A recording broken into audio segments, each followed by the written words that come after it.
अनुशासनहीनता करते हैं तो ये इस बुद्धि का क्या किया जाए? कुछ समझ में आ रहा है? अरे हमारे अंदर कोई हम संगठन की बात करते हैं लेकिन अनुशासनहीनता बरतते हैं। मर्जी है वो बोलना, सोशल मीडिया पर दारू पी करके लिखना, ये कोई कार्यकर्ताओं की निशानी है क्या?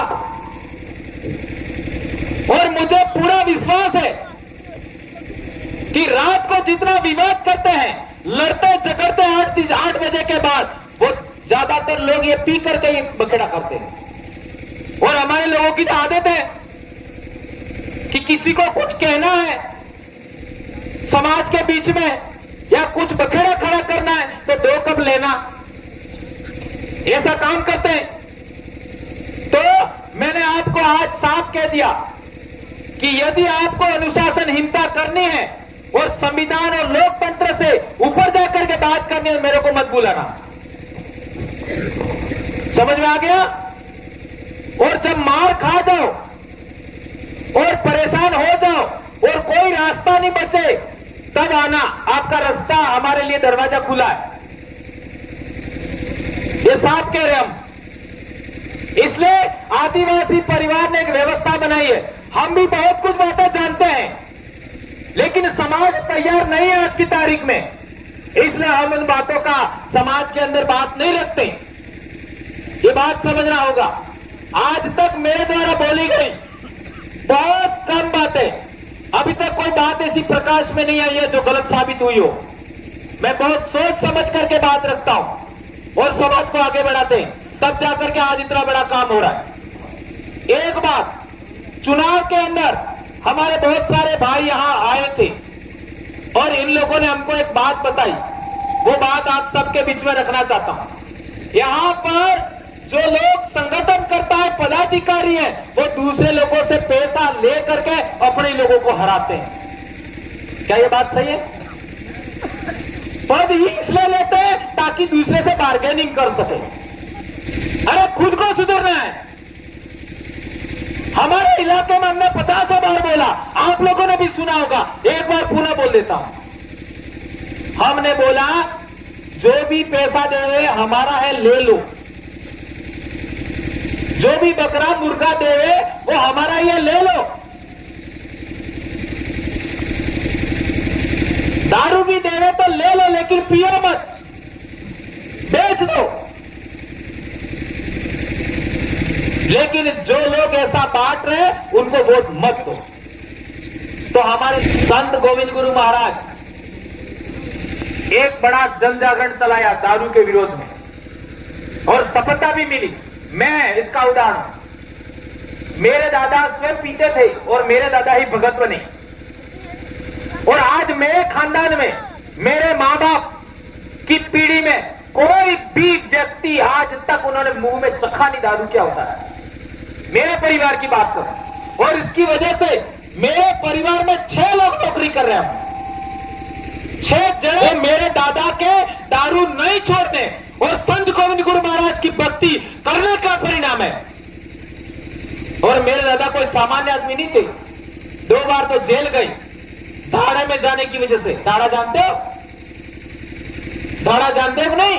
बड़े बुजुर्ग जानते हैं उस जमाने में। तो जब मेरे दादा अपने परिवार के लिए, अपने गांव के अंदर जो संत पैदा हुआ, संत गोविंद गुरु महाराज, जिसके जन जागरण की बदौलत इतना बड़ा परिवर्तन हुआ, उनके सम्मान में इतना बड़ा मेरे दादा इस तरीके के थे, उन्होंने छोड़ा। और आज भी मेरे परिवार में नहीं पीते, हम भी नहीं पीते। तो आप क्यों नहीं छोड़ सकते भाई, बताओ मेरे को, क्यों नहीं छोड़ सकते? इतना पढ़ लिखे हम लोग, इतना सोशल मीडिया का जमाना है, क्यों नहीं छोड़ सकते? समाज के लिए जिंदा रहना सीखिए। जो लोग समाज के लिए जिंदा रहना चाहते हैं, हमें उनकी जरूरत है। और जो जिन लोगों को पैसे की भूख है, वो तो मेरे करीब आना ही मत, नालायकों। जिनको पैसे की भूख है वो तो आना मत, जिनको समाज की भूख है वो आइए। साफ कहना है मेरा, ये बातें समझना होगा। इसलिए मेरे भाई उमेश ने भी कहा था कि जो डीलर है वो तो हमारे करीब आना ही मत, कोई जरूरत नहीं है। समाज जिंदा रहेगा तो हम जिंदा रहेंगे, ये सोच वाला आदमी हमको चाहिए। ये सोच है तो आइए, वेलकम है, वरना बहुत आए बहुत चले गए, कोई परवाह नहीं। ये बातें आपको बहुत कड़वी लगी होगी, लेकिन मैं जाना इसलिए जाता हूं। मैंने ऐसे ऐसे लोगों को डांटा है और लोगों में बड़ा परिवर्तन हुआ। आज आदिवासी परिवार की जनजागरण से 10 साल के अंदर कितने लोगों ने दारू छोड़ा, ये आप लोग सर्वे करोगे हैरान रह जाओगे। राजस्थान में हैरान रह जाओगे, बड़े बड़े लोगों ने छोड़ दिया। कई लोगों के परिवार की समस्या मिट गई, पति पत्नी का झगड़ा तो खत्म हो गया, भाइयों भाइयों का झगड़ा तो खत्म हो गया। यह है परिवर्तन। आज पिछला विश्व आदिवासी दिवस पर हमने नियम बनाया है कि साल भर में हर एक बीसीसी वाले को 2000 रुपया देना है। तो हमारे डूंगरपुर में 253 बीसीसी है। डूंगरपुर में हमारा पैसा इकट्ठा हुआ, कार्यक्रम हो गया, कर्मचारियों को भी पैसा देना है, हर एक ब्लॉक वालों को 10,000 देना है और राजनेताओं को भी देना है। इस तरीके से हमारा पैसा इकट्ठा हुआ, विश्व आदिवासी दिवस का कार्यक्रम पूरा हो गया और 7-8 बीघा जमीन अभी लिया हमने, 8 बीघा एक बार में 8 बीघा जमीन लिया, वहां आदिवासी समाज का कार्यालय बनेगा। आप वहां पर आते हो, आपको सोने की व्यवस्था मिलेगी, खाने की व्यवस्था मिलेगी, आपका ट्रेनिंग होगा। अब आपको कहीं दूसरी जगह जाने की जरूरत नहीं है। वो 8 बीघा जमीन लिया है, वहीं पर आपकी व्यवस्था होगी। इतना बड़ा काम हमने एक दिन में करके दिखा दिया विश्व आदिवासी दिवस पर। आपने क्या किया बताओ मेरे को? पूरे मध्य प्रदेश में एक जगह पर ऐसा व्यवस्था हुआ बताओ मेरे को? आज ही के दिन में करीब 500 वीसीसी 5 जिलों में बनेगी। आज के दिन में 500 वीसीसी और उसका पहला एक्सपेरिमेंट था विश्व आदिवासी दिवस पर। 7 लाख रुपया देकर के हमने 8 बीघा जमीन खरीदा है और 1 लाख बाकी भी हम देने वाले हैं। विचार करिए, हर एक बीघा का 1 लाख और उसका वहां हमारा ऑफिस बनेगा। इतना बड़ा व्यवस्था हमने कायम किया और अभी हम लोग एक फंड और बना रहे।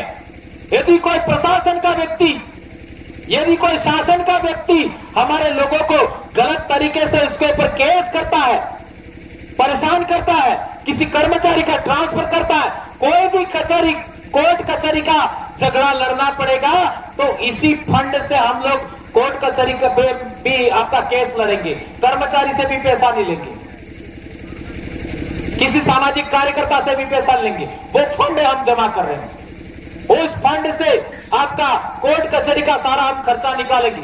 हाई कोर्ट जाना पड़े हाई कोर्ट जाएंगे, सुप्रीम कोर्ट में जाना पड़े सुप्रीम कोर्ट में जाएंगे। हमारे जो एमएलए एमपी हैं उनको हर एक महीना 50,000 रुपया खाते में जमा करने का नियम है हमारा।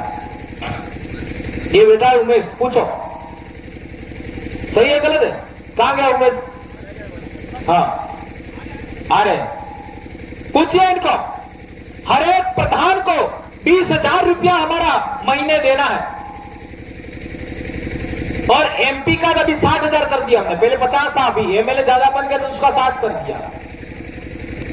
सरपंच को भी देना है, कर्मचारी को भी देना है, तब जाके संगठन चलता है। पैसे का कोई स्वाद नहीं होता, बगैर पैसे कोई काम नहीं होता। और हमारा समाज यदि किसी से कुछ लेता है, पैसा 1 रुपया भी लेता है तो उसका एहसानमंद हो जाता है। इसलिए समाज का जन जागरण है तो ये टेंट भी समाज का होना चाहिए, ये जाजम भी समाज का होना चाहिए और मेरे पैर में चप्पल है वो भी किसी दूसरे के नहीं होने चाहिए, वो भी समाज के ना होने चाहिए, अपना खुद का होना चाहिए। और हमारे लोग तो कोई ऐसे हैं उनका खर्चा ही कोई और चला रहा है, वो कैसे समाज का काम कर पाएंगे?